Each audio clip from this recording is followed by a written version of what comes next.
What's going on, guys? I am Degidio, and we are back with another episode of the Jaxxon Podcast Recap. I'm sitting here with possibly the greatest recap team we have ever assembled. This is the UFC Avengers. Ladies and gentlemen, TJ Dillashaw and Demetrius Johnson! Yeah! And ladies and gentlemen, a very special announcement.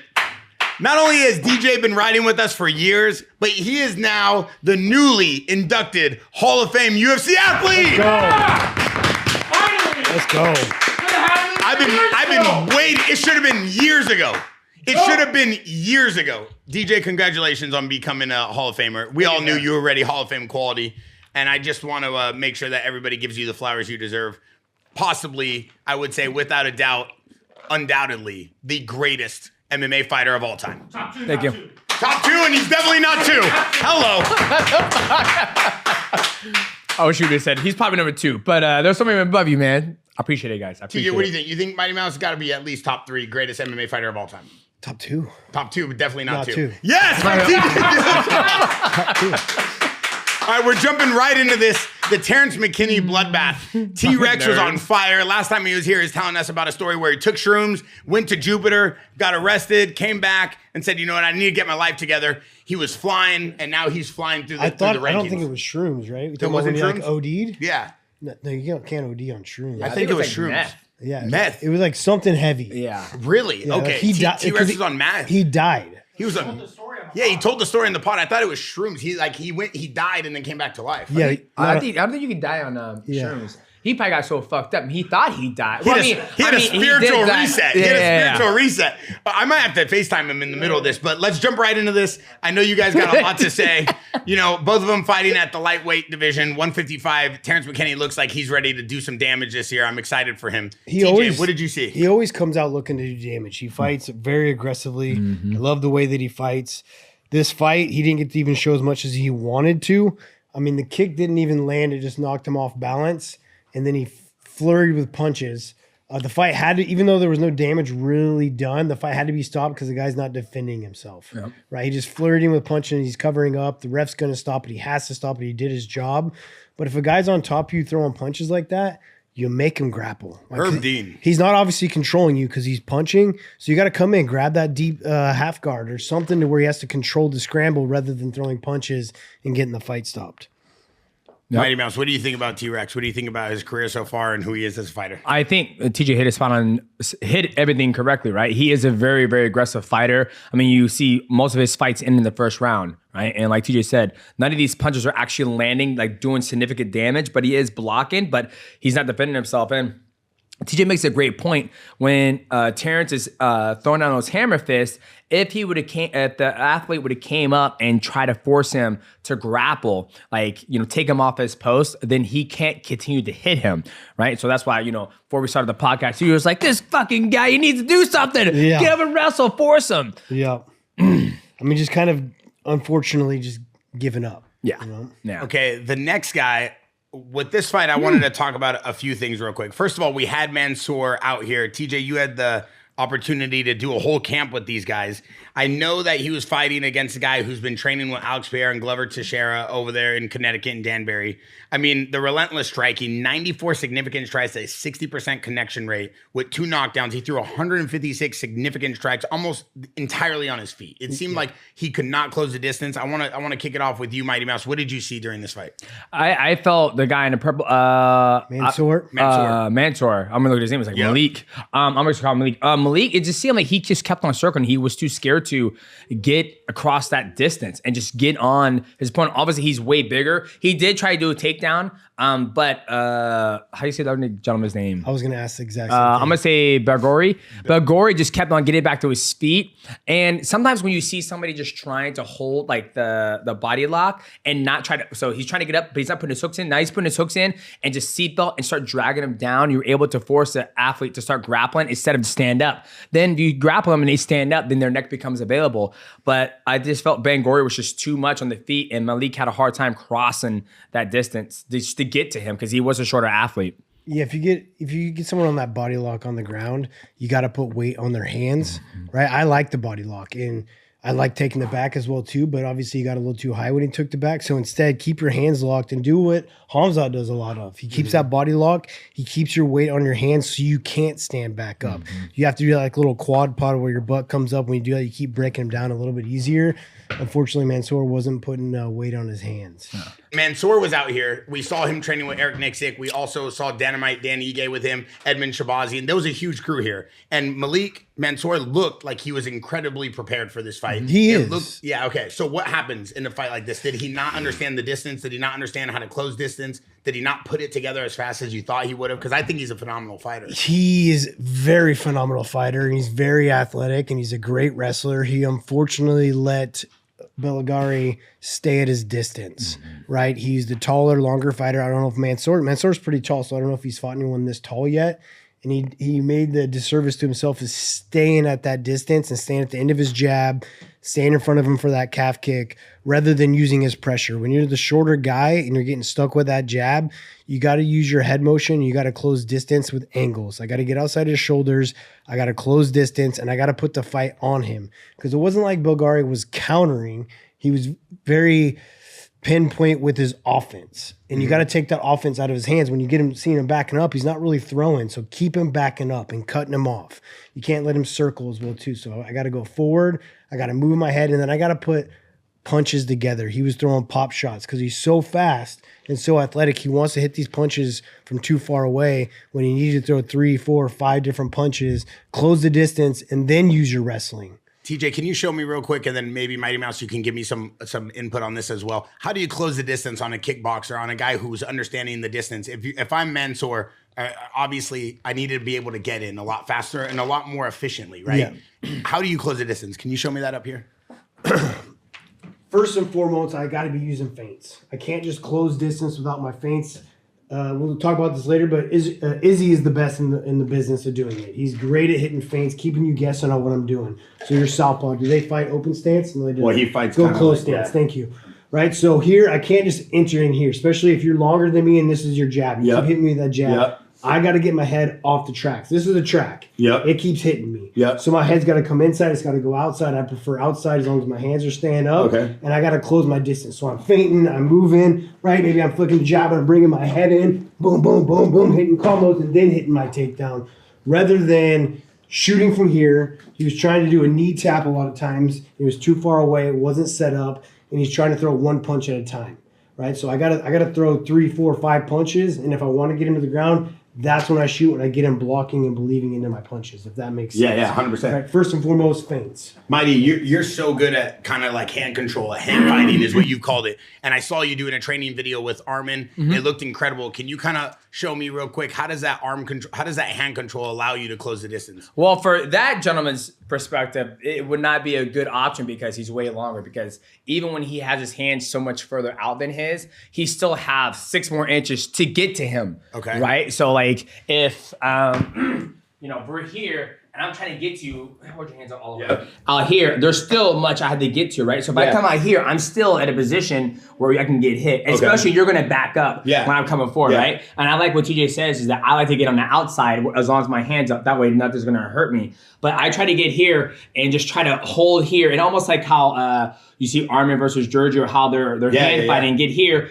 And then you have options. You can back up, you can come forward. And when you come forward, I just come in and I start fighting from here. But typically, if you're the longer fighter and you're trying to keep me away, then it comes here. And then I just start playing games here. Then I start just doing that and come here and snap it down. So, but the hardest thing is that it has to be a constant game. Also, you add the hand stops with the feints. Like TJ, you come in, and you here, and then you can throw off that, and you just mix up. You have to mix everything up. You just can't focus on one thing. But the feint is the key to get in there, because if you don't feint, then you know exactly when the person's coming in. But if you feint, I'm trying to get him on a. Is he going to come in? Is he not coming in? Oh shit, he came in this time. And that's the beautiful thing about feints. What about escalating the pace of a round, TJ? Like, you've been known to have incredible cardio and conditioning.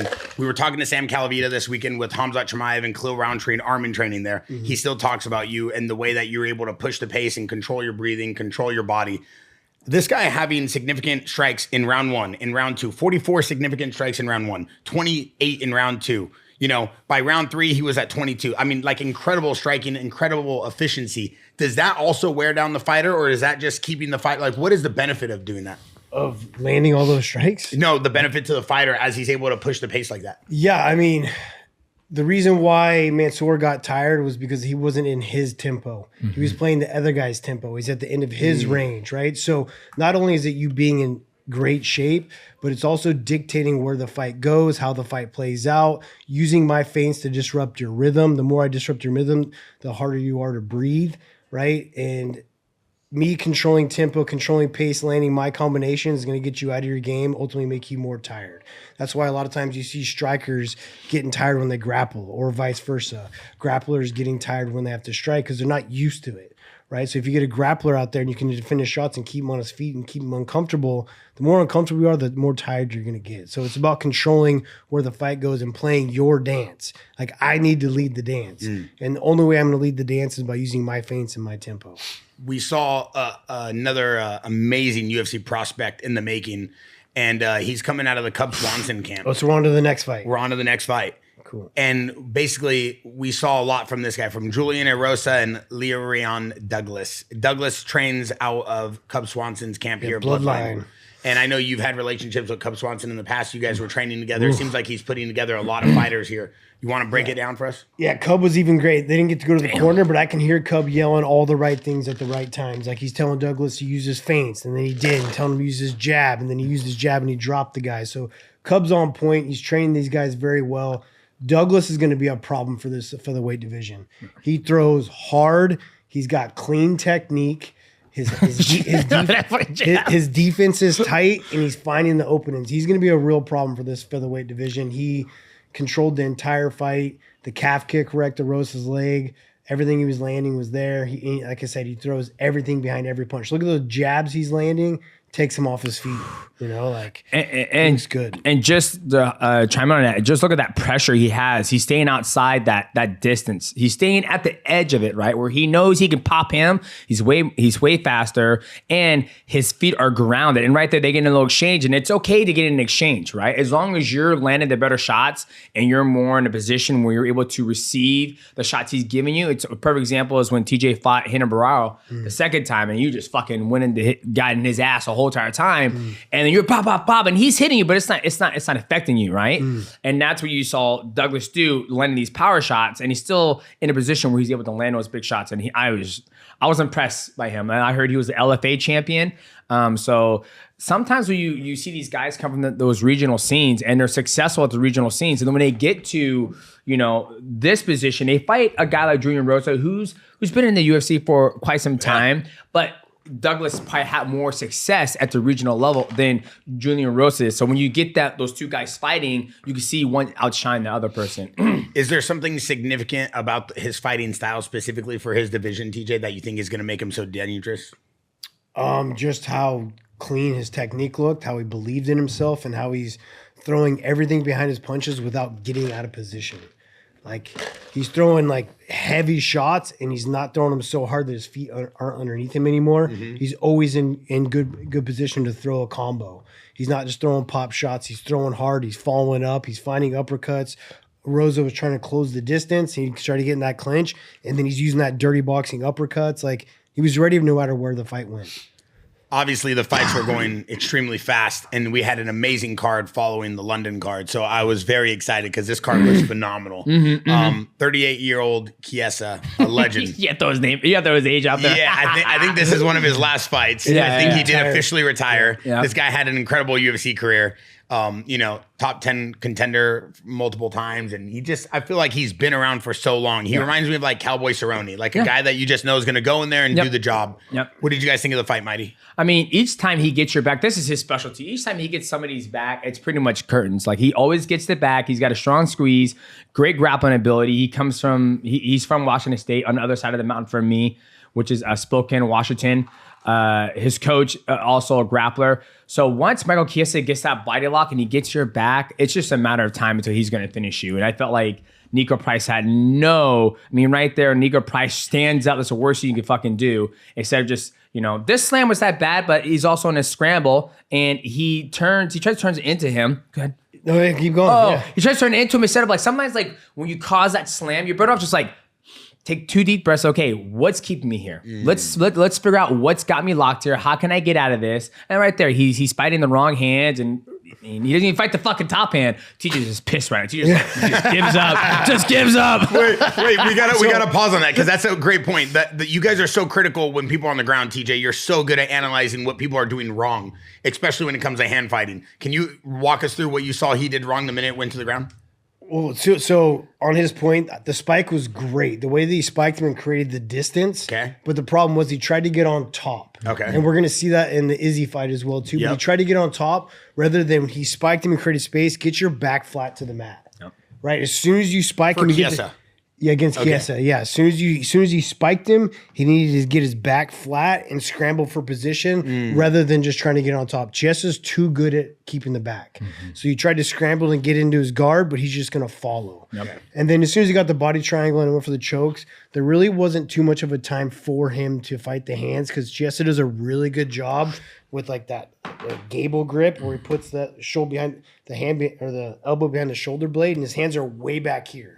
The traditional hand over the top, before he gets you behind your head, you fight that top hand. But once he gets here, it's really tough. And especially we got a guy that's a strong body triangle on him. Yeah. This fight went exactly how Chiesa needed it to go. He wanted that chaos. He wanted close distance when Price should have stuck his distance, used his striking, kept Chiesa on his feet a lot more, wore him down a little bit, feints, moving on his feet, keeping up the end of his range. But he closed the distance too fast, got into like a dirty little scramble, and that's exactly what Chiesa wanted. Is there something you feel the UFC should have done for this guy for his ceremony for his final battle in the UFC? Who, Nico Price or Chiesa?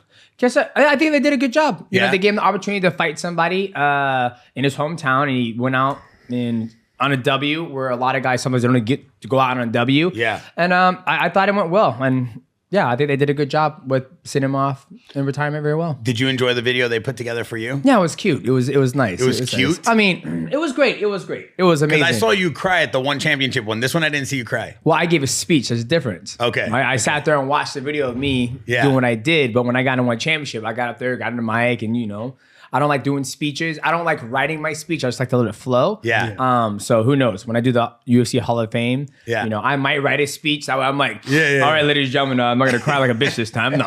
But it was a great video. That's the one thing I regret about my career is that I never got the chance to actually, document it.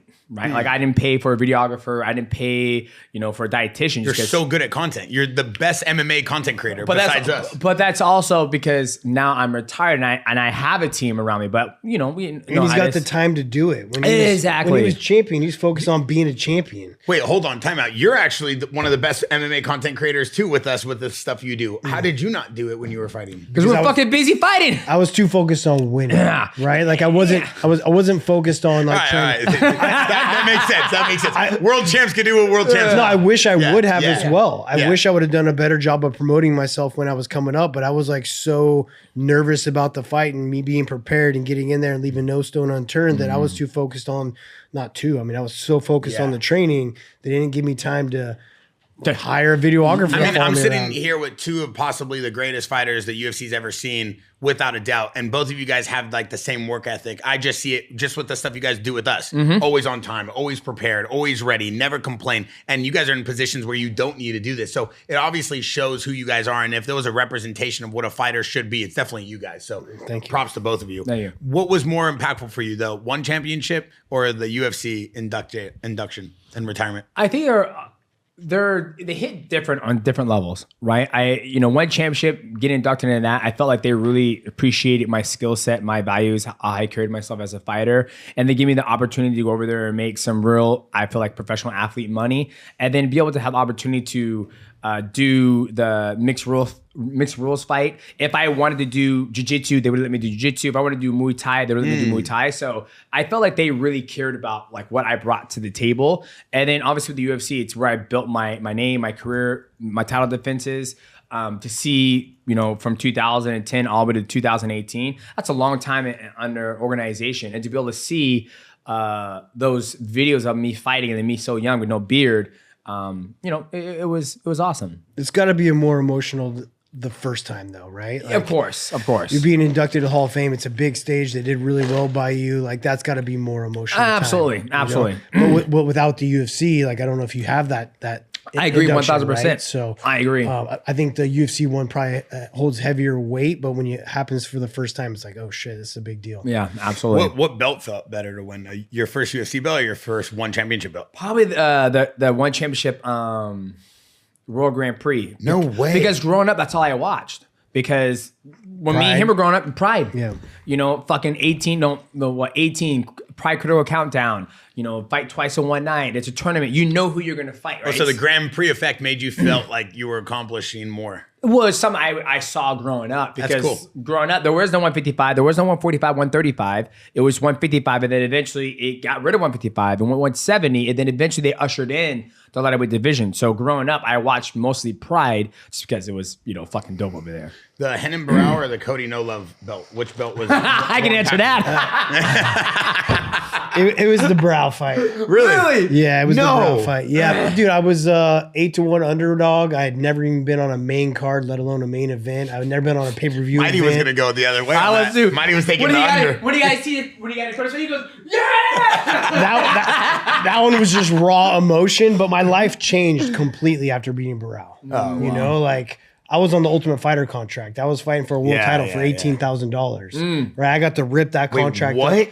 Yeah. Your world title fight was $18,000. Yeah, because you're on a 10-fight contract when you get on from the Ultimate Fighter, and you start off at 10-10. After 3 wins, you go to 14-14. After 3 wins, you go to 18-18.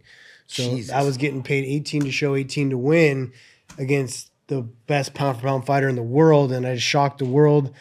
I went from like having like 10, 20,000 followers to hundreds, just changed my life. And then counted, ultimately, yes, I got in the sport to become a world champion, but also to feed my family and keep a roof over my head. Like I didn't want to get a real job. You know?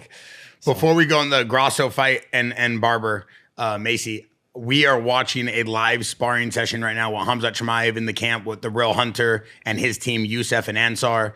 Kind of amazing to see this. So we built this podcast studio. We'll try to clip some of this footage in here if we can, but we built this studio with a window. So as we do the podcast, the boys who come into town can watch some of the sparring and the camps we got going on here. This is our third real big camp here. We did Arman's first one, then Khamzat's title fight against DDP, and now this title defense fight. Obviously, we've done about 30 Arman side quest camps here. But this is a big, but this is a big camp right now. And real quick, Mighty, you kind of want to walk us through what you see from Khamzat Chimaev, how sharp he looks. I mean, the biggest thing, like when I watch now, being on this side of, that's what he loves to do. So for me, I like to watch. Right, I'm not gonna give too much. You guys can cut this out. But right there, the guy on bottom just talked about body triangle. So he doesn't want Khamzat Chimaev to pass. Right, so. It's kind of inducive what maybe Sean Strickland's going to do. So if Al scores outside, okay, now he's back to regular guard. So right now, I'm basically seeing what Khamzat does already to his opponents, which is the ground and pound inside the guard. For me, I would be like, hey, posture up, let's work the pass. I want you to start working. Oh, really? Absolutely, because I want to see him finish. Like there's a point in time at a camp where it's like, hey, you can do this. I know you can do this. I know you can ground and pound motherfuckers, right? But I want you, the biggest... So as I look at things, you look at what people are criticizing you for, right? And one of the things that people criticize Khamzat for is that he lays in praise. He's not looking to progress the jiu-jitsu game. He's not looking to, pass guard, get the knee on belly, force the guy to turtle, force the guy to push his arms away. I want him to start finishing, right? The biggest thing they said about his fight against DDP, even though it was dominant, right? There was no urgency to finish. Not that he needs to, but for me, what I'm expressing here is what Matt would tell me. He goes, okay, we need to start posturing up. Let's look to pass his guard. Let's start to move and get the fight over. And Matt would be like, I need you to finish him 3 times in a round. So as a camp, and then TJ, I want to hear your perspective. As a camp, if you were running the camp for Khamzat, you're saying, listen, everything I'm watching you do better than anybody in the UFC right now. We don't need to really keep seeing it or keep working on it. Let's work on other things. Is that kind of what you're getting at? Yeah. Right now, I think this might be his 5th round. I don't know how many rounds he's going, right? He's gonna do 10 3-minute rounds. See, right here is perfect. Like he's beating him up, but right here, like, I don't want him to hurt his opponent, right? This is me. I'm a softie, right? Yeah. Where I'm, okay, you got this. Okay, you're dragging him down. Okay, let's come. Once again, I'm in one championship. So I'm like, come up and fucking knee him in the face, right? Like, let go and just knee him in the face, blah, blah, blah. And then get your hands up right now, right? Because right now he's extending himself, he's long, and he's hitting him like this. I'm like, okay, just get up and just knee him, and then boom, boom, and then he's gonna get up and look at the shot. That's just, once again, we're just, right here, perfect. I like this. This is good. Hold the cage. That's a point. That's a point. Hold the cage. Homeboy's holding the cage. So right here, now he's passing. Now I like to see him pass. Okay, now boom, he's okay there. Now look, just start to grapple. Don't hit him in the head. But once again, it's all predicated on what but right here, I want to see some hooks, but he does a good thing that TJ was talking about. He's getting his head on his arms. Well, now he's just now this is perfect. Now I'm like this. So now I'm like, dude's looking like he's perfect. Good job. Honda Civic on the freeway right now. Look how he's ready, bro. He's like, get up, you got it. Get him, come on, you got it, baby, you got it, boys. Come on. No stopping. So now right here, now this is the biggest tell. Let's see what he's gonna do. Okay, good job. Okay. This is crazy. Oh, he's good left hook. Yeah, I see. And this is where for me, I'm like, oh, those kicks gotta hurt, huh? Like he's breaking his fucking opponent. Or he's breaking his as Matt calls it, you're breaking your toys. Like he's breaking the toy. The toy's broken. You don't want to. They're out of the frame now. Yeah. But he's bringing in new toys. He's got about 15 toys here. Oh, okay, week. all right. Well, he got new toys. All right. He's running through toys. Oh, okay. He's cracking them like a Red Lobster. You ever been there? Yeah, I used to work there. Okay. Yeah.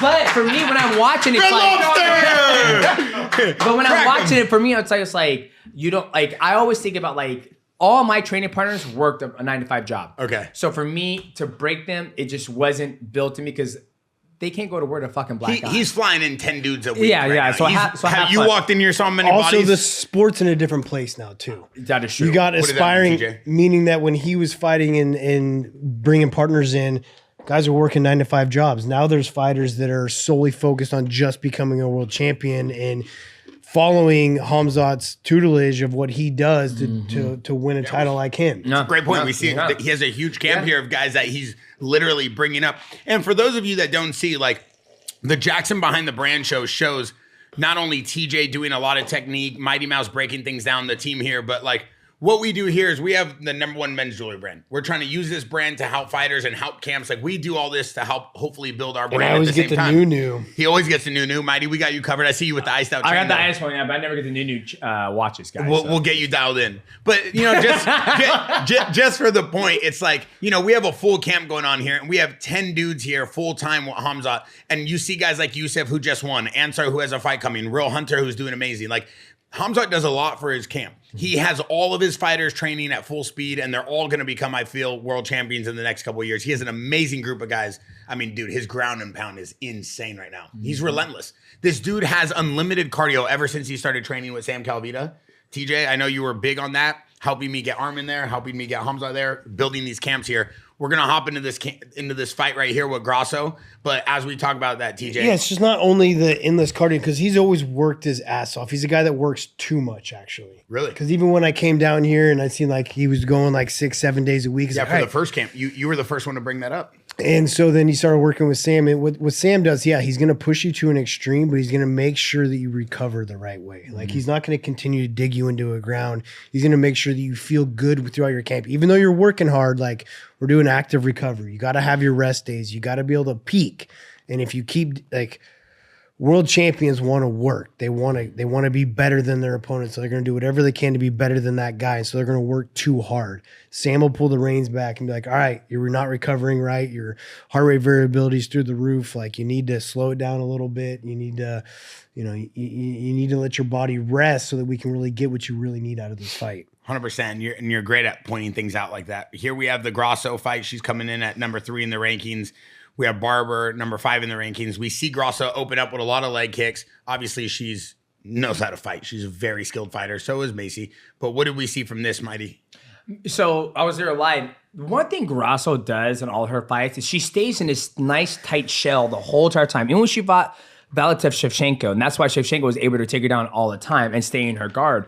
But with Macy, she kept on going in and out. And like right here, as they start exchanging, she gets a couple of the shots off and she lands not the better of the shots, but okay, she comes back straight up. She goes right in.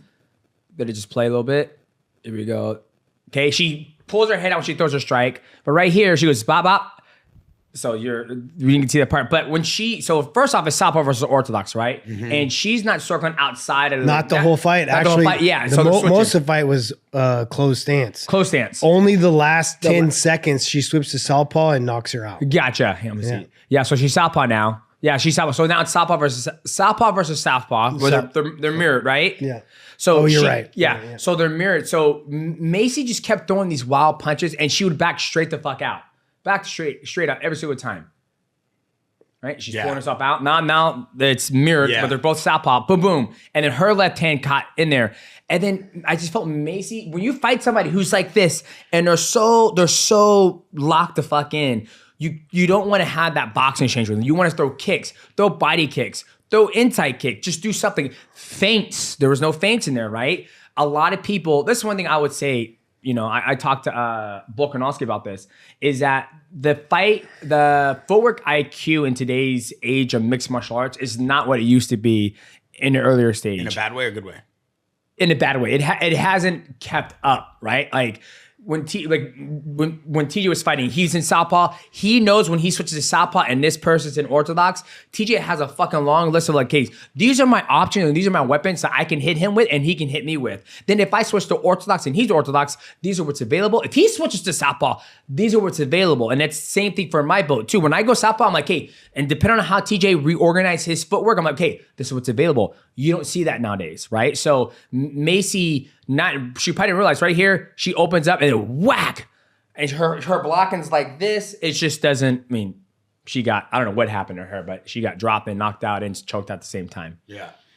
That's an interesting take. I haven't heard people say that. TJ, do you agree? Do you feel like the footwork in modern day UFC is not keeping up with the evolution it was at your age? When Demetrius brings it up, I think people are just like switching to switch. They see that it worked for fighters and not really understanding why. Maybe it's because some of the coaches, like for me, I learned it because Dwayne, that's what he ingrained into me, right? Like, and why we're switching. I'm switching for a purpose. Guys are just doing it. We actually did a podcast last time. Whoever it was switched Southpaw and got knocked out. Yeah. Right. And so understanding your weapons when you do so. So I would agree with him, actually.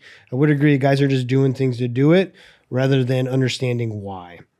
This fight was great, man. I thought both girls looked good. Barber's super technically sound. She made some mistakes that Demetrius brought up. The thing I saw from Graasso, they were both doing great when she was Orthodox, right? Like Macy knew her weapon. She knew Graasso's weapon. She knew her openings. She's doing a good job pulling out of distance. I would have liked to see a little bit smarter exits, but it's when Graasso went to go throw a leg kick, switched to Southpaw, and this is how good Graasso can switch it up and be great. Now my weapons are different. Mm-hmm. And Barber's coming in the same way that she was coming in when she was Orthodox. She came in right into the lane of that left cross. Mm-hmm. And she dropped her with that left cross, and that killer instinct to jump on her back and choke her at the same time was crazy. I thought both girls looked great. Graasso's got some power, and she's got some ambidextrous to be able to switch stances and understand it. So it was nice to see. Mm-hmm. Okay, next we have, and we're going to hop in the cage right after this and show a few things. But next we have one of the middleweights, I would say GOATs, Israel Adesanya. Mm-hmm. He for sure has done things in the middleweight division that very few have done. I feel like his fighting, the way he fights, the way he looks, his IQ, his love for fighting is still there. Mm-hmm. Obviously, putting it together is very hard. Joe Pyfer looks ginormous, by the way. He looks like a light heavyweight. He looks just massive, but his fight IQ is through the roof. We saw him training with Nicky Rod before this fight. We see his ground control. He had like 2 minutes of ground control, 2 minutes and 44 seconds. He logged a full ground control, 2 takedowns. Incredible hands. What did you see from this, TJ? Sorry. Yeah. No. Adesanya is the best in the business at using feints. By far the best in the business. Like his kickboxing tutelage, like what he does, like he's always keeping someone guessing. Like you're going low, I'm going to fake a kick, I'm going to pump my jabs, I'm going to level change. Like he's always at a distance. I thought he looked great in the fight. Mm-hmm. It changed when he overcommitted to a right hand and kind of gave his back up on the feet because he was doing a good job defending takedowns. Until he gave his back up when he overthrew a right hand, and everything changed from there. I knew coming into this fight that Pyfer's the bigger guy, and he was going to have the advantage on the ground. Like those are things I just knew coming into it. It was all about how Adesanya was going to look, and Adesanya looked great. Like see him defending shots, circling out of underhooks, like doing a great job on his feet until he gave up his back, overthrowing that right hand. Mighty, what'd you see? Yeah, everything that TJ saw, and I really want to he did a good job of fighting the takedowns, right? And then right here, after he fought the takedown, he jumped right on Pyfer. There was a little hesitant from Izzy when I was watching the crowd. And I like how he switched into southpaw to orthodox, and his hand, he got caught with the left hand right there. But he was tearing that leg up. And then the 1-2. And then right there, when he threw the 1-2, you saw his weight go back. He flared instead of bah, and like throw everything he had in there and keep his weight going forward. So he's dropping his weight against Pyfer opportunity right there. Once again, he drops his weight. He's overcommitted on the sprawl, right? Where for me, where at the end of my career, I allow, and see, that's one thing Pyfer did with Roy. He did stop hands on Izzy. But you guys weren't going to beat you on the ground, though. Yeah, exactly. Right? Yeah, he knows that his hole in his game is that Pyfer's going to take him down and out grapple him. So he had to be worried about the takedown. Exactly. And then Pyfer did a good job of just walking him down with his hands, and Izzy did too. And right here, I just like, I like to clinch so much. I let people into my body because that's where I live there, and I can start fighting inside. But when you're doing that big sprawl over and over and over again, and then you're pushing away. I love how Izzy got on him right here, right? This is a fucking shootout. You got to go, right? And then they both go, and Pyfer's landed some good shots, and then Izzy just kept walking in way too close where he's longer. The feints, like TJ said, you start feinting, you're going to start getting openings from Pyfer, but he's just standing there waiting. And that's where I just felt like that was the down, and then that's what got him finish essentially. Did we feel like Joe Pyfer was in control the whole fight? No. I felt right here when he just walks him down, that body shot and that left hook, he's walking him down, and he's eating right there. He's eating Izzy shots, right? And then now he walks him down, he starts with the uppercuts, and Izzy's covering up. Oh God, I hate it. And then Izzy fires back. He overthrows. Yeah. Woo, gives right up there. his back. Yep. It's the beginning of the end. And this right here, a lot of people were dogging my man Izzy on this one. I don't like this. I don't like this. He gets with on his that legs. With his legs dangling, right? Why were his legs dangling like that? Well, when you get here, I've been like this. I ain't gonna front. I've been like this. Ian McCall had my black ass like that in Australia, right? Oh, that's right. Yeah, it's very hard to get. This is pretty much like a checkmate move, right?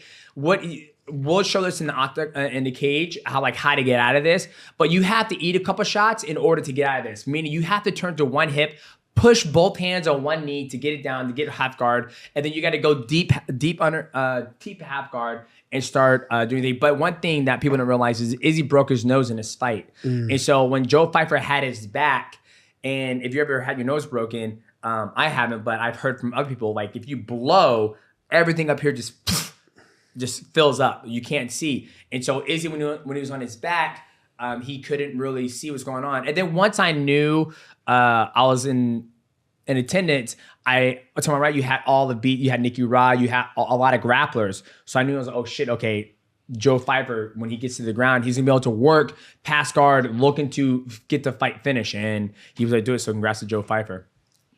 While we have you guys here in the podcast room, what did you guys think of Arman Tsarukyan's rematch with Georgia? Legend. There we go. He's a legend, bro. Like him just performing at all sports is just crazy. Like it's not like he's training wrestling nonstop and he's going out there and beating good wrestlers. Like he didn't train at all for this, by the way. He was at our Nordstrom event.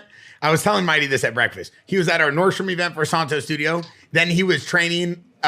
He was running and doing some cardio, and then he was doing a campaign for our new Jaxxon JX1 Hunter Lawrence watch. He was just hanging out the whole week and then watching Khalil and Luke Rockhold and Khamzat spar. Yeah, I mean, and also too, like he had the match won and he still went above and beyond, made sure he got the takedown, had a sick finish. Like Arman's a legend, dude. I mean, Olympic level wrestling right there. They said that he might actually at this point just go try to compete for the Olympics with Armenia. Do you believe in this? No, I believe in it. I do. I think he'll fucking do it. He's the king of side quests. I just think for him, like the one thing that I feel like you can probably miss is just seeing athletes compete more often, right? Like you saw Josie Aldo compete all the fucking time. Yeah. You compete all the time. I compete all the time, right? Now we're getting an age where we only get to see Ilia Topuria fight maybe once a year. Yeah. Same thing with Khamzat. We get to see him fight once a year. Where you got fucking Arman. He's on all these fucking side quests, and it's not like he's half-assed. Like, look at that fucking, at that suplex. That's that's high level right there. So for him to say like, I'm gonna go compete for the Olympics for Armenia, I if he says it, I fucking believe it. Yeah, but he wants that belt, dude. He wants that UFC strap, man. Like, It's not about the money. Yeah. It's about the legacy for He him. just and wants to getting be a the belt. champion. But I don't want him to get it because I think once he gets it, he goes, all right, brothers, I'm done. They're like, no. He's got a yacht and an island beyond. No, but I will say this. He's made it very clear, and he said this off camera multiple times. His goal, his dream is to win the UFC belt and then do like what you guys did, constantly compete and defend it. Yeah. Like that's his goal. His dream would be to be like a multi-time world champion. Like I know it's a lot of people probably don't believe it because he's so rich and he has so much money, but that really is his goal. Brian Battle is a good friend of the podcast. He got cut from the UFC for missing weight, went to dirty boxing, performed well. He did great. Then he went and he competed in this PFL event against Johnny Eblin and he lost. Did you guys have a chance to watch this? No. I didn't know. What do we think about Brian Battles? Now he's kind of going organization to organization. Is there a pathway back to the UFC for him? I don't know, just because of the way he's like missing weight and stuff. I Yeah. don't know if they're gonna want that back. Yeah, sometimes they don't care how good you are. If you can't do the simple task of making weight, they're like, you're not professional enough. And that's one of my friends and coach. He says a fighter has two jobs, and that's to make weight and fucking fight. Yeah. That's literally your one thing you're signing up to do. And it's not like if it's short notice, let's talk about.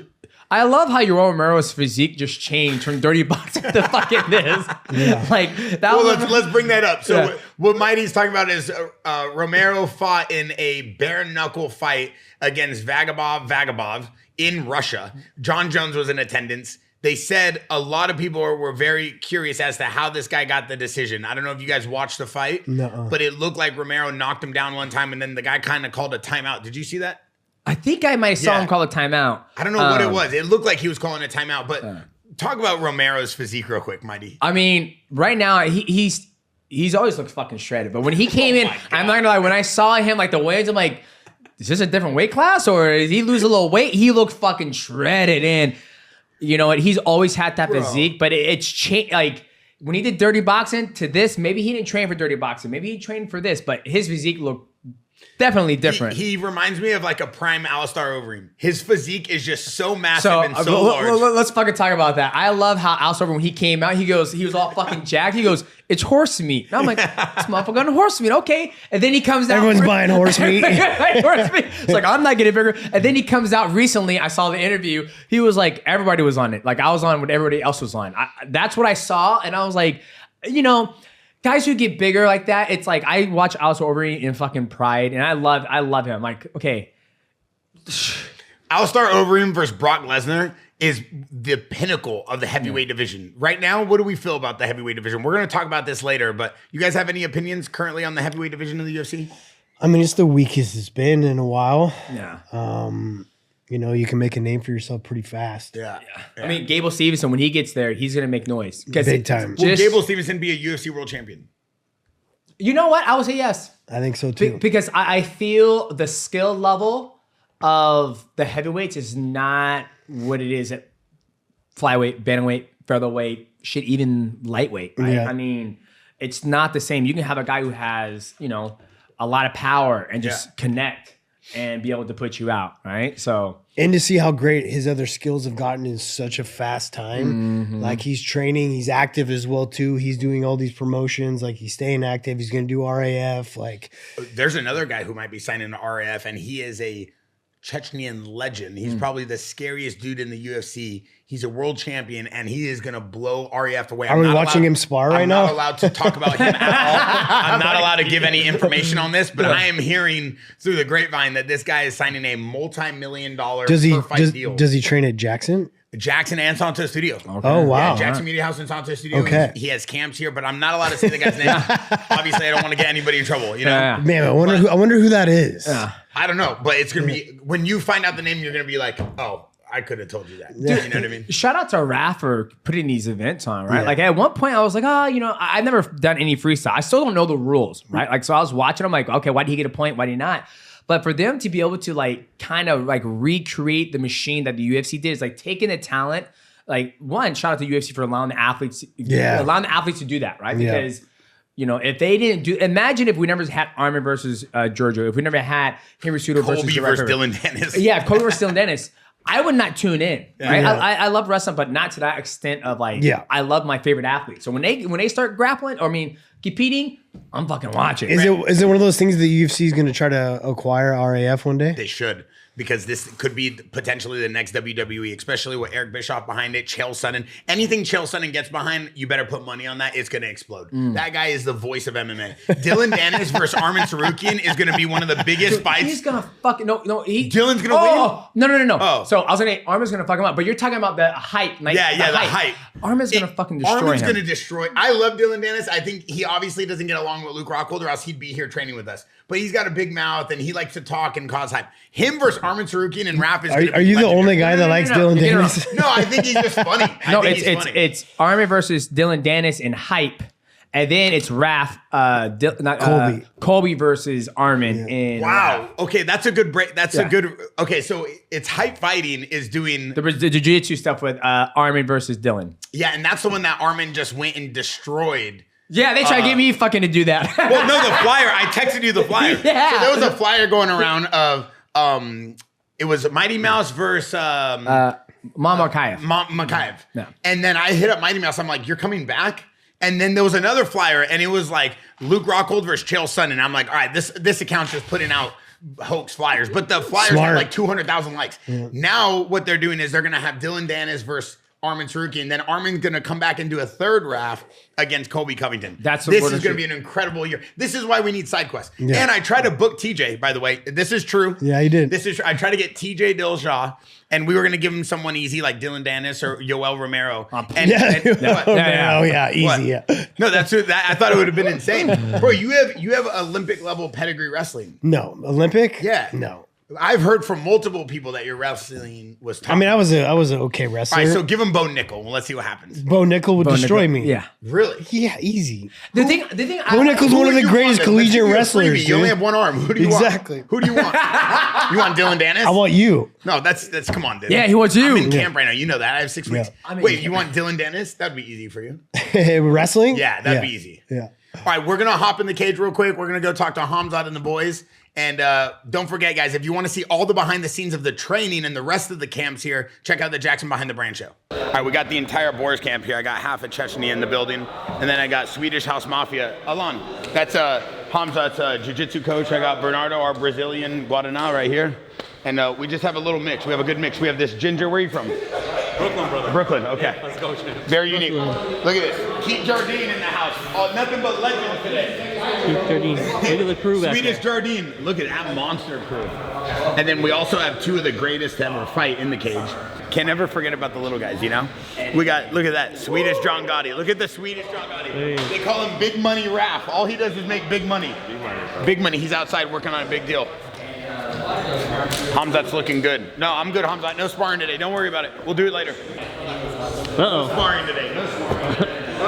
There he is. Hey, chill. Hey, chill. How are you? Demetrius. Hey, when the champ, three of the UFC's greatest champs right here. No. Literally. Hey, get a photo. Get a photo of the champ. Yeah. One belt against I'm at 20 belts.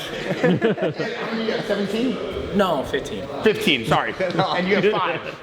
That's 20. He was right. 50. Yeah, that's 20. Yeah. 3 of the greatest UFC champions of all time. Yeah, good pace. We were watching in there. Good pace. Real good pace. I felt bad for your training partner. I felt bad. Kill him. Dillashaw. He signed up for it. They called him Dillashaw in the gym. Yeah, it's true. Yeah. Because he used to kill the training partners. Yeah. Is that where the nickname came from? Yeah. Killing your training No, just like me being so competitive all the time in the gym and wanting to win, and going hard. We were talking about all the fights right now. They were gonna show me some stuff. How you go? Hard sparrings, or you like light? I'm nice. You sure? Yeah, I'm nice. Nice in the fights? Not nice to the fight though, because they know what they're signing up for. Man. All right, listen, we're back in the cage. We have Mighty Mouse and TJ to break down some of the stuff we saw in the fight and just things in general that 2 of the greatest, mixed martial artists have seen over their career. One thing I want to talk about was the Pyfer IZZY fight. Maybe you guys can break down some stuff you guys saw, what you thought they did right, what you thought they did wrong. I'll let you start, TJ. You want me to start? Yeah. I think Izzy looked great on his feet. He's doing a really good job of keeping his feints and out of distance, always able to strike. He'd fake kicks, he his calf kicks, he'd level change, he'd feint his jabs. does a really good job feinting constantly and keeping his opponent guessing. And Pyfer did a little bit too much watching at times, right? And that's when Izzy would land. But then he let a little disregarded of Pyfer's power, and that's where he'd land a lot more power on him, right? So when he was doing good, is when he was keeping him guessing, he'd land his jab, he'd land his shots, calf kicks, and he stayed out here. And when Pyfer was watching, but then when Pyfer started to put the pressure on, he has a little bit more power. That's when things got a little bit ugly for him. Yep. And one of the things that Pyfer did very well was he would just walk Izzy down, because he was watching a lot, getting that leg taken out. But he would just constantly walk, and then eventually he would come in and get this body lock on Izzy, right? Yeah. And Izzy did a good job of just sprawling, getting away from the cage. Yeah. And then once Izzy got away from the cage, he wouldn't reset the distance. He wouldn't reset the void. He would start to do what he would do, like with his feint, and then Pyfer would just sit here and get hit. One of the things when I was there watching is Pyfer would come outside of his I call it the triangle. He'll bring his head out here because he's always trying to move like this. When I see anybody who's taking their head out, they're always gonna go boom and same side hit. Same side, pop, pop, same side. And one of the things that Izzy kept on doing too is each time he would go 1-2 and he would shoot 1-2 and he would shoot, boom, he would go like this. He would throw everything he had in that sprawl. Right now, I have to regather my hips and come in and start to fight. When that happen, that I like to let the people come in here and then I call it Cobra back. I go here and I start going there to break his guard. Then when I go here and break his guard, then the knees are starting to be here. They'll start kneeing the liver. Oh, got it. He like flexes his lats. Yeah. He like pulls his arms out and fights, and it's hard to hold on to it. Yeah. And then one thing he also did too, sorry, I've been up, was against the cage. When he, the body against the cage, it's here. Like I said, I even do it here. I'll start the Cobra back, and then once I start to break here, Izzy did a good job coming in here. They were doing a lot of inside fighting for the hands here, and then Izzy would come like here, come like this, and come here and start doing what he was doing. The one thing I always tell Izzy is that I like to, if you're starting to be here, come in here and start playing this game and start kneeing and moving. Like using more tools? Just using more tools. You see how he fights the hands when he comes in though? You're talking about the hand fight in the podcast? Exactly what he broke out and circled out. He's got me here. He's tying my hands up now. We have to get into a clinch. Yeah. But you're tying his hands up so that way he clinches you, so now you can start throwing other things so you don't have to deal with the striking. Depending on, because when we're here, like that one time when we were talking, it's a shootout, they're going and then homeboy's landing something too. When I'm here, I'll, like what T says, I'll feint just to see what he's gonna do. Pop here, and then I just step just right here, so I can just shoot something in here, and I'm in a better position to land as from where he is. If he starts shooting, I'm further away from this tower. So I'm going here, but then if he starts hitting me back, boom, boom, boom, I'm coming in to shut it down. Yeah. Then I'll start kneeing and come here for the clinch, and that's what I like. Yeah. TJ, you were talking about when you're against the cage, getting out of that, pushing out the right way, hand fighting the right way now on defense. Yeah. You want to kind of break that down, what you were talking about? So if he's got a clincher, you got to break the grip the way he's doing. You got to get here, I got to get my hips back, and I got to flare my arms out, right? And now I have some space where I can dig underhook. If he's got double, I can't go either way. I can't exit this way, I can't exit if he's got double underhook, right? So I'm coming in here. Now I can circle out, right? Even if he's got me against the cage, especially, so Demetrius, for me at least, he's got his wrong leg forward. I can get out this way every time now. I'm gonna circle out, because I can't go this way because of underhook, right? Yeah. If he had the other leg forward on this side, I wouldn't be able to get out as easy, but now that he doesn't, this arm's gonna come over the top, I'm gonna circle out here. And now we can come back into the knees like he was talking about. So if I have overall come on the cage, and I have this leg forward, I'm giving him an out. He can circle out every time.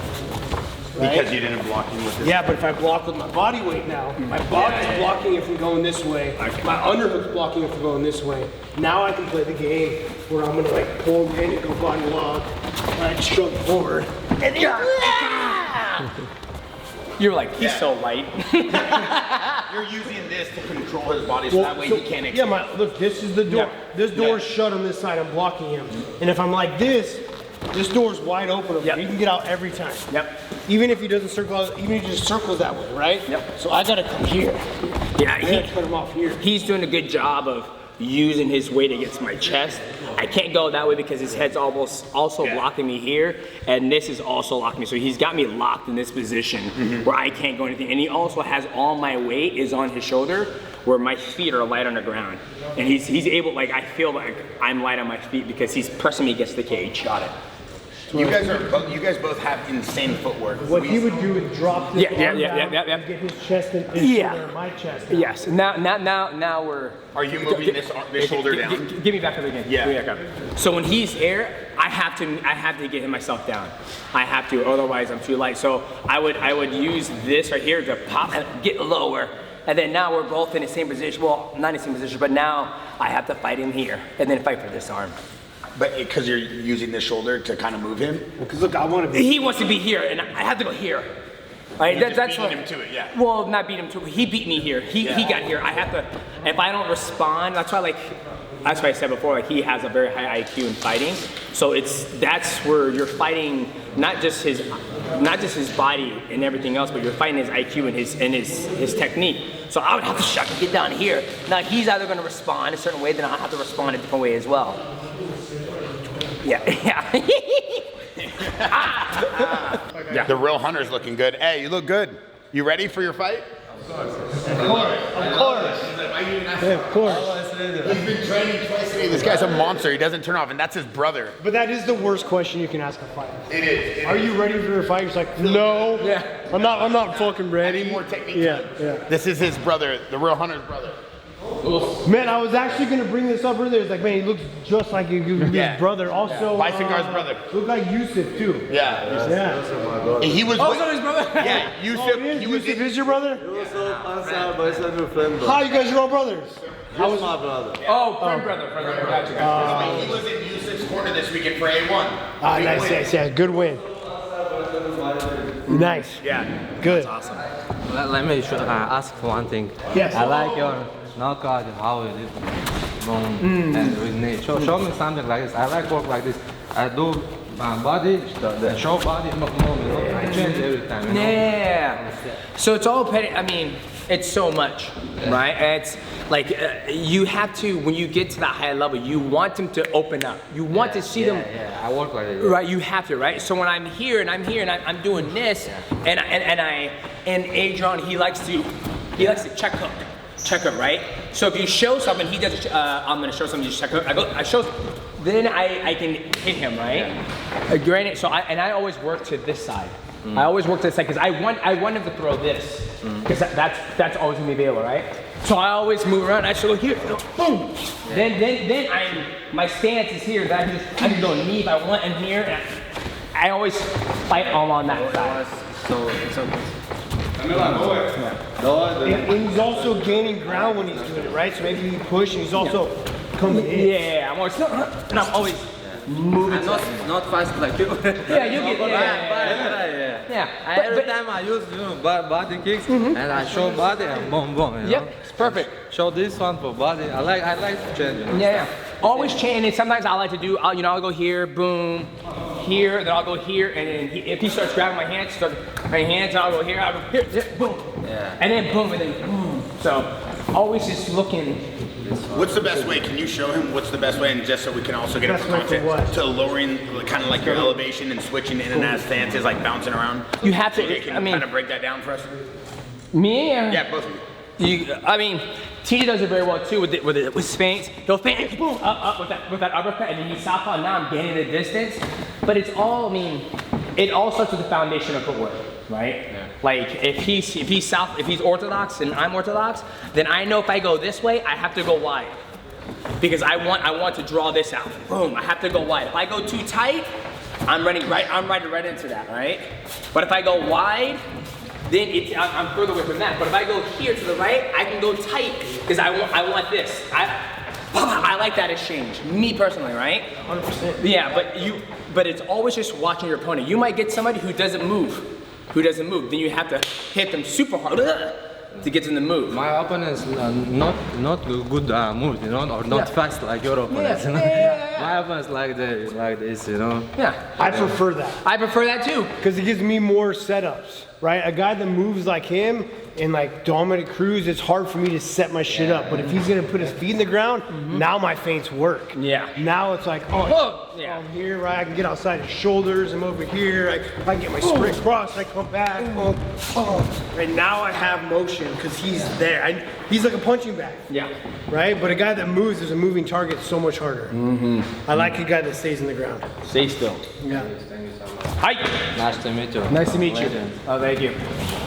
I'm just gonna do 1 minute, and me, teacher, is gonna move, and I'm gonna tell you what's going on in my mind when we're moving, and then he can do the same thing. Is that? Yeah, you want me to be... Just be you. Yeah. Just be you, right? So I'm gonna just do what you do if we're fighting, right? So right here, I'll come in, and right now he's orthodox, and this is just pretty wide, where I feel he can't get to me, but I know he's starting to come in, and he's starting to feint. So I'm gonna go southpaw just to get a different feeling and go this way. Now he's starting to track me. Now, for me, I'll wait here just to see, but make sure my head is in a good position. If I go out this way or this way, I'm in fucking deep shit, right? So he won the footwork battle. He's cornered me in a corner. He's won it. Now I'm hunkering down to prepare for what the card he's gonna show. So I'll wait here and you show something. Boom, he went there, boom. I like to stay tight. He threw the high kick. Boom, tight. That's my chance to get the fuck out. And then it starts over once again, right? So we go again. I'll move now. I'll start coming here close. Now I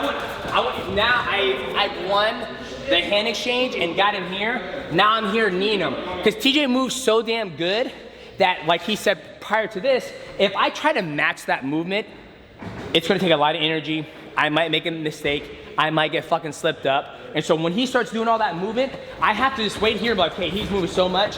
I'm gonna let him decide what he's gonna do. But he's moving so damn well that I'm always just keeping this void between us. And then I'll come in, and then he went back. So now I'm in my stop hands. Now I have to be here. Now I'm gonna play from here. But his footwork's so fucking good. But right now, we're both even. He's not outside, I'm not outside or inside. This is the technique that I feel that's being missed right now in today's age of mixed martial arts. Just understanding the footwork battle and don't just go into it like, we're gonna go into a blind. You gotta feel it out. You gotta see how well he moves. He moves so well and he's switching the southpaw, the feints and everything that's going on. He's there and I just gotta stay nice and tight here and move. That way when I'm ready to come in, now boom, now I'm here, I'm ready to go. Right, so that's a little bit of like how you have to play it. There's no clear-cut answer like, this is how you beat Dillashaw's footwork. It's not, for me to say that, it's damn near impossible because I have to get in there and see it and do the hours of, okay, I'm here, I'm southpaw, I can go, or he's southpaw, I went, now I'm here, I'm gonna go this way, right? That's the foundation part of it, but there's so much more that goes into it, and that's the thing I feel like is missing today. Well, it's your turn, Bruce. Yeah. Why I like to switch stances for setting up the combos I'm looking for and ultimately knowing my defense and my offense for both of them, right? So if I'm fighting a guy that's an orthodox, I love to be in an open stance and maybe I even start in orthodox, right? My plan is that I want to be here. I switch my feet to get there. And maybe I'm going to throw a switch jab while I'm getting there as well too. Maybe I'm hitting a couple of jabs, right? I see him parrying it.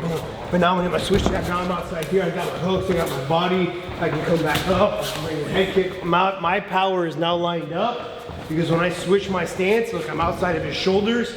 I got my fire right here. My cross is right down the middle. My kick is closer. And I did all that because I switched my stance, right? And I can switch my stance in multiple ways. I can start an open stance and say I want this right hand. I'm gonna hit a hook, he's gonna block it. I'm gonna use that as a shake step, is what we call it. Now he's gotta turn to fight me. When he turns to fight me, boom, right hand, boom, boom. So using my, switching of my stances, not only defensively staying away from his power, but also setting up my combos that I want. And we do the same thing, we want to stay away from the power, right? He's coming this way because he wants to beat that hook inside, boom, down the pipe. I'm coming out this way because I'm staying away from his power. I'm looking for my setups. And a lot of guys that are switching stances, they're switching to switch. A lot of times they're switching and now they're inside his. They just gave, yeah, like he said, he just gave me, boom, boom, boom. He just gave me what he wanted, right? So if you're gonna switch stances, you gotta make sure you're doing it either offensively or defensively. Yeah. Like you just did. The guy switched stance like this. Oh, so I actually did that correctly, yeah. But if I do it wrong, so. Yeah. He's just like shifting around and he switches the stance. Yeah, if I go like this, boom. I just gave him what he wanted because now he's outside, right? Like even for me to do it wrong is very fucking hard. It's hard, right? Yeah. But if I want to switch stances like T's doing, he's going here and he's going boom. I'm outside this lead leg. Now I'm gonna go, wow, right here. And we understand this language so well because we understand the fundamentals of footwork, where when TJ says, okay, if we were to train together, he goes, okay, what do I have to do? And so I go, boom, I'm outside this leg, I go boom, and then I go stay side, boom, high kick.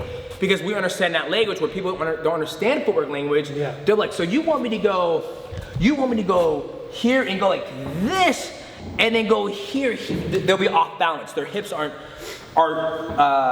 shifted the correct way, where when me and TJ do it, it's like boom, boom, boom. It's a lot of power when we both do it because we understand that language.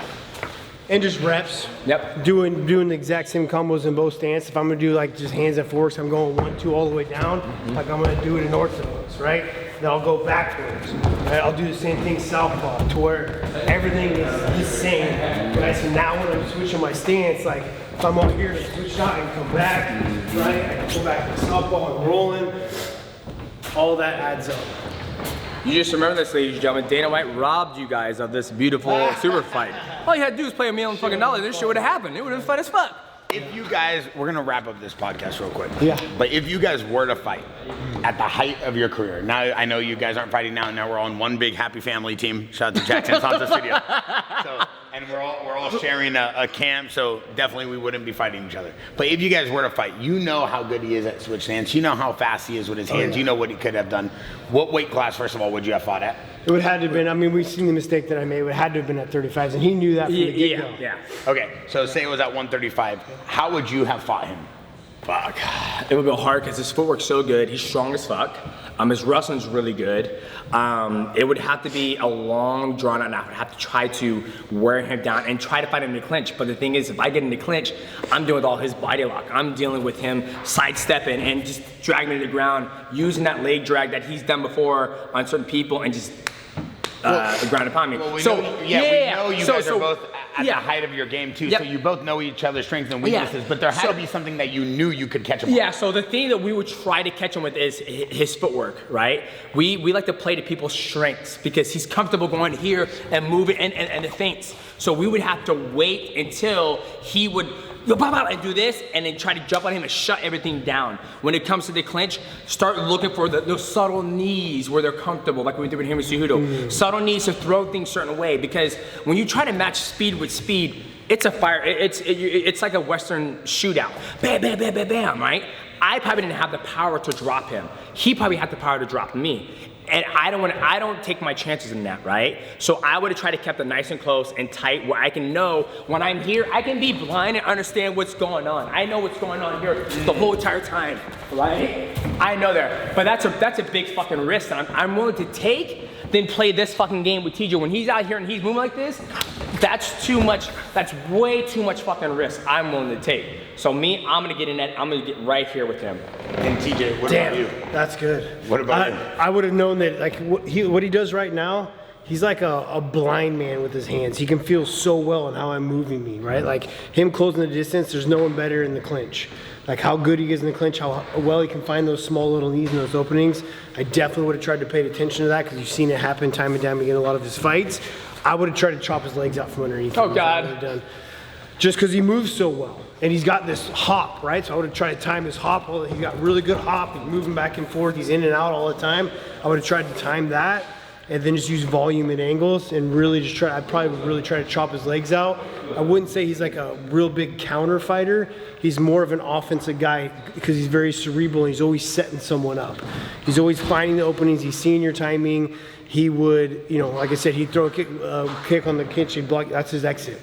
Yep. So I would have to flurries and chop the legs, I think, is what I would probably try done. And it better been a long fucking fight. Yeah. A long fucking fight. This is one match I think the UFC fans never got that they always wanted. Yeah. Probably one of the most requested fights of all time. People still talk about it in our Jaxxon podcast Discord. But it's good to see you guys. I was trying to get us both paid. That's what I was trying to do. I was like, pay me $1 million. And he goes, get paid if you don't bring it. And I was like, fuck you, man. So as we go, though, one thing I want to ask both of you, because we don't tend to have both of you on the same pod at the same time. Khamzat Chimaev versus Sean Strickland. You guys are watching Khamzat Chimaev train. You see the power, the ferocity, but you also just see the ability he has with so many tools, right? A lot of people don't give him credit for having this many tools in his arsenal. He can do everything. He can strike with you. He can kick with you. You saw his kickboxing today was next level. His striking. How do you think it goes down? I'll start with you, Mighty, then I'll go to you, TJ. I mean, the biggest thing when you look at Sean Strickland, and everybody talks about it, he has this amazing pace. He has this da-da-da-da. His pace is very, very slow.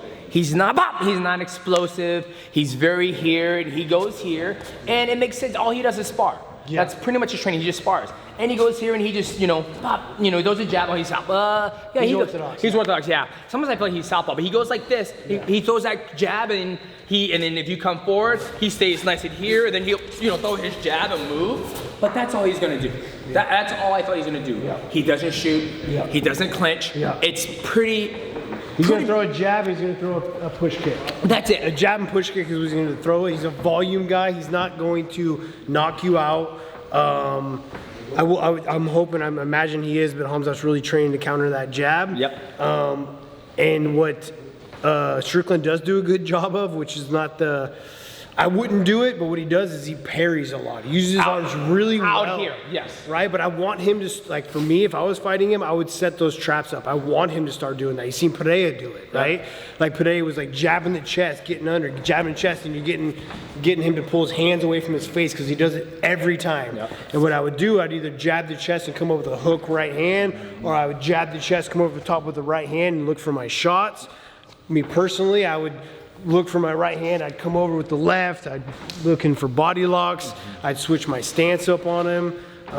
You just can't stand that distance where he's gonna jab you and teep you this whole time. He's jabbing, he's teeping, he's parrying out here, he's just keeping a pace up. And one thing about that is when you just broke down, it's very basic, right? You can fight Sean Strickland and keep it as a sparring match. Because nothing's gonna go above that. He's not gonna switch stance or do something that's gonna ramp. It's a tempo. He gets in the car, he puts it in second gear, third gear, and just sits there on cruise control. That's all it is, right? So if Khamzat goes out there and keeps his base and does what he does and it just moves, right there, right, you go here, you step this way, only thing you have to watch about, he's in this position right here. He can do a spinning back elbow, boom, which is very possible people do, or he has to get his shit together.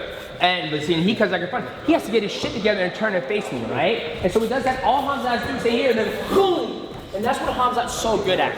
Is Khamzat comes out and he moves, and he's here, and he's always moving. Then boom, boom, big. It's a big shot from Khamzat. Takes him down, looking to ground a pound, and then as long as Khamzat doesn't allow Strickland to go like this, here and walk him down, then Khamzat beats him. Yeah. But if Strickland walks on Khamzat and able to push him and get him tired, get him to slow down, then you can see Strickland start to get that jab off. Khamzat gets in trouble. He shoots, Strickland sprawls, big body on top of him. But that's something that Strickland has done to many people, where I didn't think Strickland was going to beat some of the people out there, right? Yeah, that's true. I just think Khamzat's too strong. Yeah, 1,000%. He's too strong, and now he's got the cardio to go along with it. As long as he plays his game and he sets these takedowns up, he can't just shoot blind shots. I don't want to shoot off from here, which he's done it and got away with it because he's so strong. He's very strong. He can shoot a shot from here and still get it. Yeah. But I want him to get Strickland to start moving his hands and parrying and then shoot my shot. So throwing combos first, getting a shot, keeping the pressure on him instead of vice versa, countering that jab, really working that body, right? Because this is all the shoulder roll, the Philly shell, and this is all to block his head. And I want him to do that. I want him to get his hands, but I want to dig the body so now this is here, right? Pereira put a blueprint on how to catch that left hook on him. Obviously he hits really hard, but just was jabbing the chest. He was jabbing the chest, and he's getting Strickland to do this with his hands, and then he'd fake to go to the jab, and then boom with that hook. I mean, we talk about fucking day. He just about acts Bejeda, footwork IQ. He constantly. So if I want to walk him down, all TJ has to do is turn me. Right? So if I'm walking him down, he turns. Don't even. Just turn. Just like you're walking me down. And if I back straight up like this, I'm in fucking trouble, right? But once he starts walking me down, I go like this.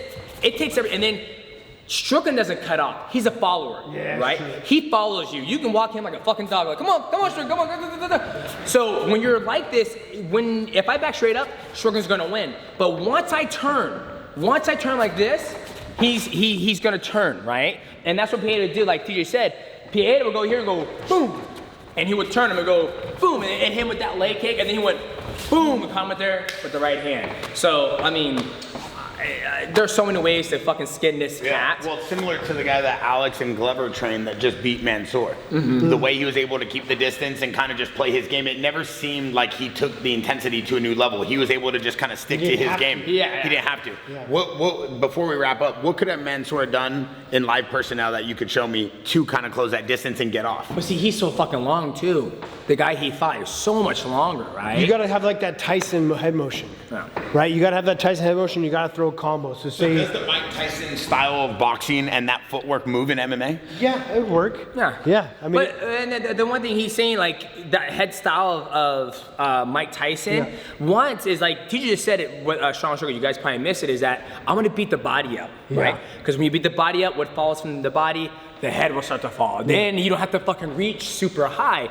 And that's something that Mansoor could have done. Is if I'm trying to get TJ and I try to hit him in the face, I'm gonna miss that all fucking day, all day. But if I go to the body here and I just start ripping, he has a choice. He can either back up, he can come forward, or he can clinch. If he comes forward and he comes forward, boom, there's a shot, right? But if he stays there and he clinches me, I can decide that I'm ready to start doing my game here, right? So it's like, and it's, once again, it comes down to the foundation of footwork. If you don't have that footwork and IQ, it's gonna be a lot harder to solve that problem. Yeah. Especially because the guy wasn't countering; he was backing up, right? So if I'm gonna close the guy, I'm getting hit with the jab from here, right? I'm down here, I'm getting hit with this jab. He's keeping me, whatever it may be. I gotta close the distance, and I gotta start throwing some combos, right? I'm obviously different. Mansoor switches his stance though, but like for me, I would probably like back, right? Like really start lining up some combos, and then also moving my head when I'm coming in too, like getting off the track. Like moving my head here and then boom, setting this up. Like otherwise, I'm just gonna come into problems. Right? So I gotta move my head. Even the Tyson drill to where he's slipping his head out and then he's following, boom. Right, so I can close the distance if I get outside these shoulders. If I don't get outside these shoulders, then it's just little small head motions. I'm gonna get picked apart. Right, but as soon as I can get my head outside, now I can close some distance and get up on him. Hey, we'll talk about this. You motherfuckers out there making fun of my man Izzy. Let me show you. Before you do anything, Coach, you talked about this. You didn't like the way the internet was treating Izzy with him being on the ground. And now Mighty Mouse came on the podcast. He said, "What are we doing here? Are you making fun of Izzy right now?" No, I'm gonna show you guys how to get out of it. Okay. Right? Like it's a very hard position to get in, right? So if T's on Put my some back, respect on Izzy's name is what. No, yeah. When T's on my neck, this is a fuck. Oh my god! Oh my god! No. It's a very hard position to get out of. People are saying his legs are flailing. Yes, because all his weight is on my fucking hips, right? So how do I get out of this while getting fucking punched in the face? So T's gonna start doing. What I have to do is I have to posture up and turn this way. I have to turn to one side. Now, after I've done that, I probably got hit in the face 4 fucking times because he's gonna be wailing. I have to take those shots. Then I'm gonna push one knee down. The knee that I turned to, I'm gonna push it down and get in here. Now, I can start to protect myself, right? Because if he starts punching, he can't hit the back of my head, right? Right, so you start punching that side. I was gonna gift wrap you. No, you can't. It ain't gonna happen. I'm gonna gift wrap. Boom, I got in here. I have this control. Now what I'm gonna do is I'm gonna turn my butt cheek towards that wall. I'm gonna go like this. Now I'm here. This is one thing, like, once again, when it comes to MMA, I just don't think people have the IQ of like, how can he hurt me, right? He just starts punching me from here. Boom, I create space. Now I'm here. Now I'm gonna start kicking him there, move, going there. And, oh, he came underneath there. There's the heel hook. You start moving, go underneath them. There's the hips. Like, they just don't, I just don't feel like people understand. When you're in a shitty position, you gotta start like, you gotta take a couple shots in order to get out of that. Granted, his nose is broke, he's working through things, but I've been there before. Almost got finished there before with Ian Bacall when my career was very young. I didn't have the IQ to do that, but fuck you people out there making fun of my man. Yeah, of course. The hip down, it gets out of both my hooks, right? I want my heels right digging into his thighs because it keeps his back arched. And the more I arch into it, the harder it is to do, but he's able to get his hip past my heel and get it to the ground. So, Listen, 2 of the greatest minds in MMA in the history of the UFC. TJ Dillashaw, Mighty Mouse. We're here at the Jaxxon Media House. If you guys want to see all the behind the scenes, you can go check out Jaxxon Behind the Brand. We have a brand new podcast with Michael Bisping, Inside the Cage, where we sit down with fighters, kind of break down what's going through their career, what's going on in the UFC, in the cage, where we physically show you guys some contact between them. I'm sure you guys seen some of the scenes with Bo Nickel, Michael Bisping wrestling. We have the behind the scenes coming out, like I said. So if you're watching this podcast, head over to the Jaxxon YouTube page, Jaxxon Behind the Brand, and check it all out. We just dropped a brand new collection of watches and all of our new chains at Jaxxon.com, so make sure you check that out. And we are going to show you guys a little behind the scenes uncut of Mighty Mouse training with the Khamzat Chimaev camp here at Jaxxon Media House tonight at Santo Performance Studio. And we're going to show you a bunch of the behind the scenes of what TJ Dillashaw has been showing the guys. Plus, Khamzat has tons of guys in his camp that are currently actively fighting in A1 and LFA, so we'll be showing you interviews and exclusive of their training here at the Jaxxon Media House. Thanks for watching. We're out.